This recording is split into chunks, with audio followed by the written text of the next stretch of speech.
Hello, I'm Ryan, and today I want to teach you about the Boston Massacre. Trust me, history may seem very boring at first. I mean, it was to me too and all my friends. But in my opinion, history is a great thing, and it's really awesome too.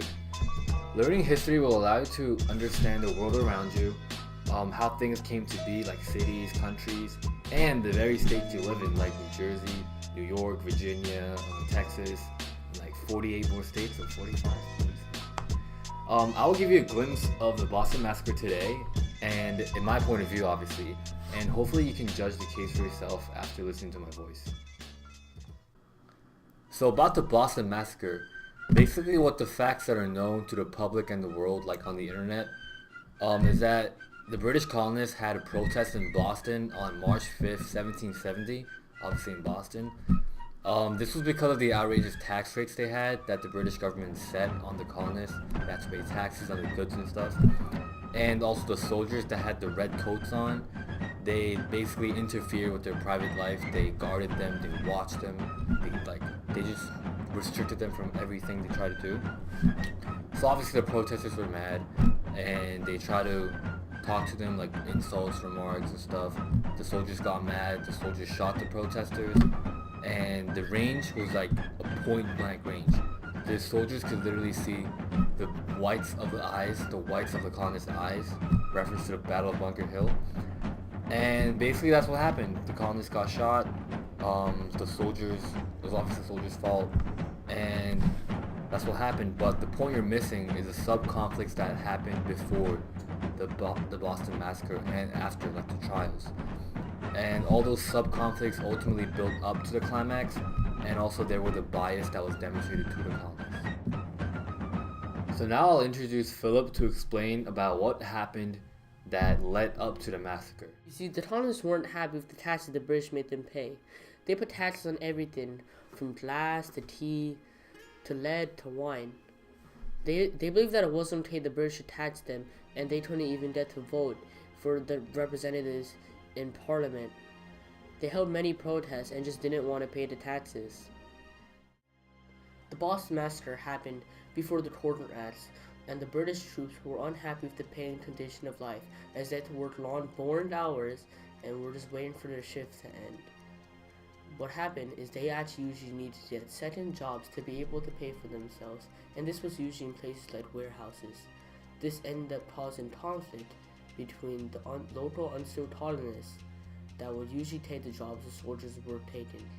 Not only this, but adding guards to constantly guard the colonists made them feel violated and that they were being constantly probed. Not only this, but the colonists didn't have the right to bear arms, and the British pretty much had complete control over them. So basically the Boston Massacre ended pretty quietly with no huge media attention whatsoever. Samuel Adams wrote several articles in the Boston Gazette, which was a newspaper back then, during December 77, was using a fake name called Vindex, and he accused the soldiers of escaping with blood on their hands, a metaphorical expression that they basically left the country without any charge at all, with like any big charges. I mean, they had charges, but...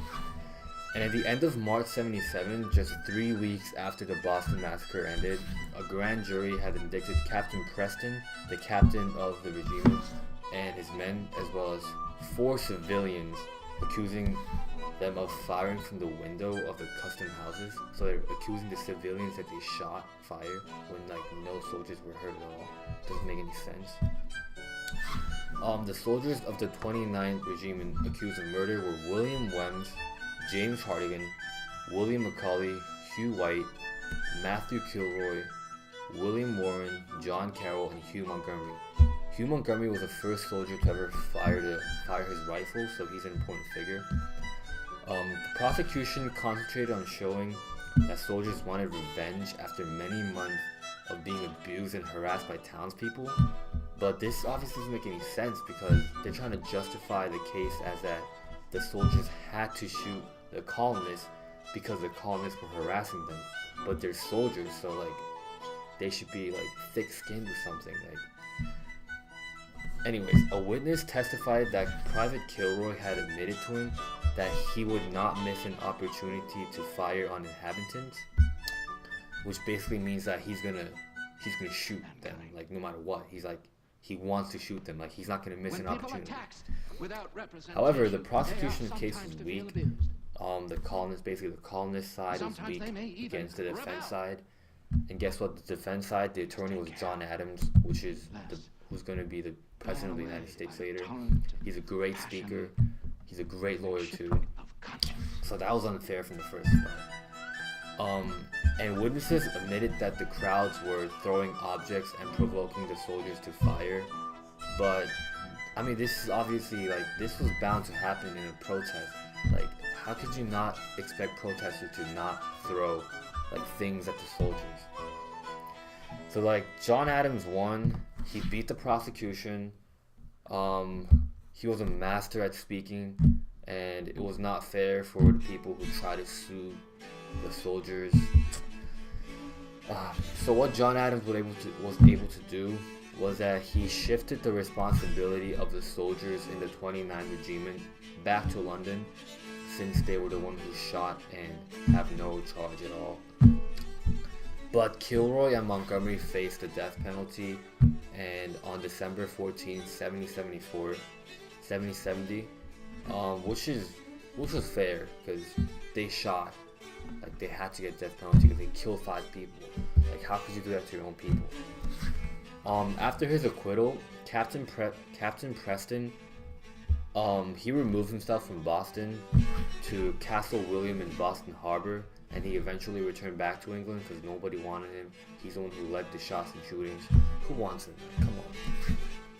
And this also sparked the start of the American Revolution and other protesting activities that happened after, like the Boston Tea Party, the Sons of Liberties, and like all those other wars that happened, which eventually led to the American independence.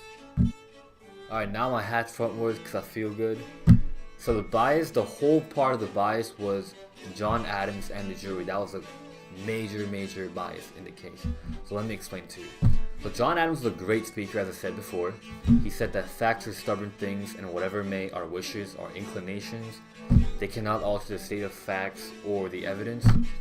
What a word. And also he said that, do you expect meaning the soldiers, to behave like stoic philosophers when they're lost in apathy? So he justified the soldiers' behaviors, and he completely convinced the juries. And talk about John Adams. He was born in Quincy, Massachusetts. He was a truly definition of an American patriot.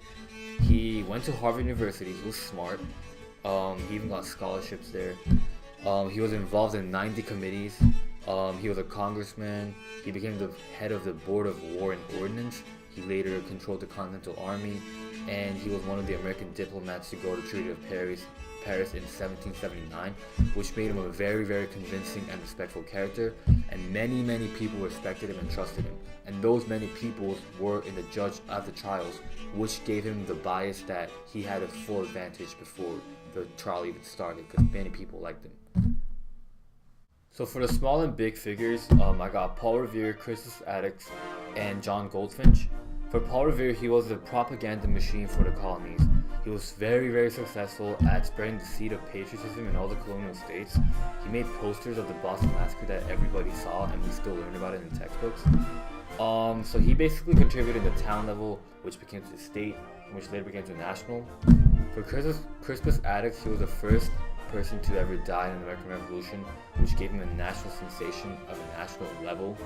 For John Goldfinch, the British general, he was very rude. He did not pay for his wig, and he was very disrespectful, it aggravated all the colonists, which started as a town level, which later got them mad. They got mad. They started a revolution. They started rebelling, and which all later became a national level. And it's quite amazing how all these figures contribute to the national level of a revolution. Alright guys, so that's going to be a wrap of our video. It's about our position on the colonist side, and how it was unfair for them. Hope you guys enjoyed, and this is the actual Boston place where it happened. And it's cold out here. Put your jackets on.